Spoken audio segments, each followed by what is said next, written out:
All right, so we have another edition of Tulare Western Hitters TV.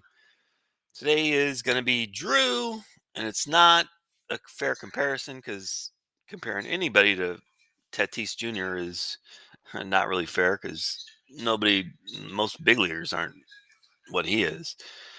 All right, so we got Drew. He's starting off in a really good spot. Front arm's got some bend, back elbow in a pretty good spot. His hands are pretty close to his back feet.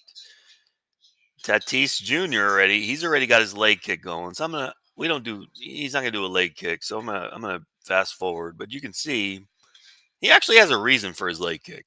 He's loading up on this backside, he's closing that front hip, and he's gonna get stretch.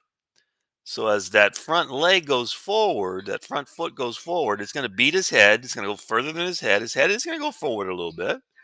Very smooth. But the foot is gonna go further than his head. And you can see here, this is when I say stretch. Boom. You can see his hands are back over his back foot, and he's starting to pull with this. He's pulling with his hips.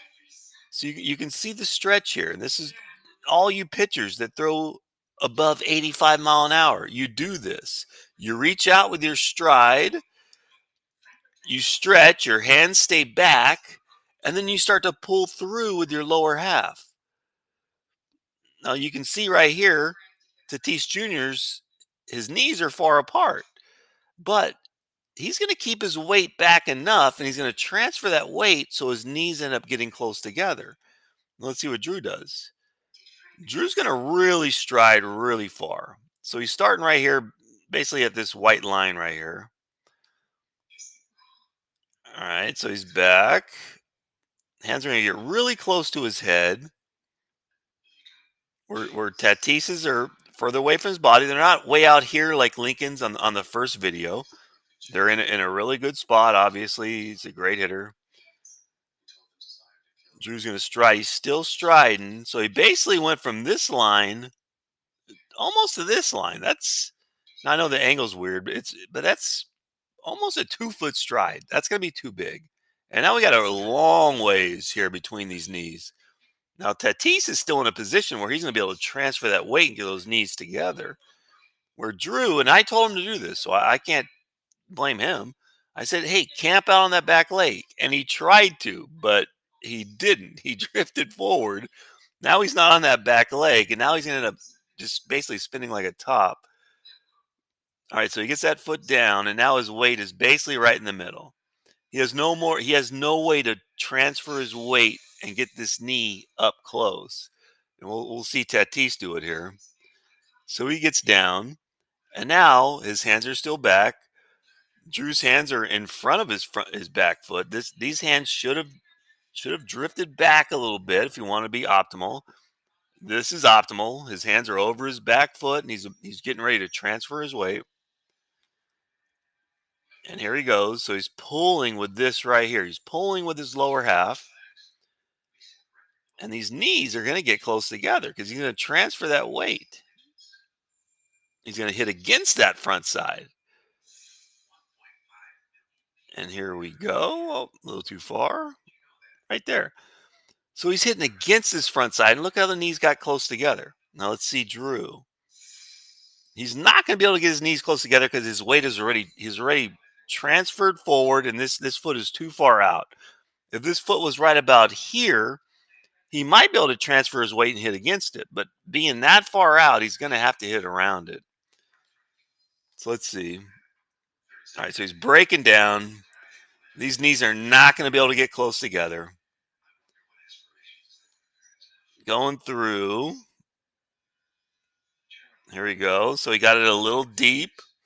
Should be hitting it over your front foot. Like Tatis is going to hit this ball over his front foot. Let's see if he does. Yep, right there. So he gets it perfect. And up. Let me go back. Right there. Perfect. All right. So look, he's hitting it right over his front foot. That's what I always call the happy zone. Now look, I mean, this is the difference. If Drew hits it right out here, and we're talking 4 inches, he'll hit it pretty good. But you can see his knees are still not together. Another thing you can notice, look at this. Let's switch colors. Let's go red.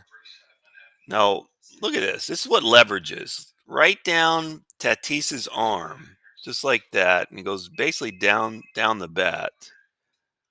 Now, if you want to see if you have leverage, just take a line and draw it straight out from your forearm, and boom, he's got leverage to destroy a ball right there. It looks like towards left center.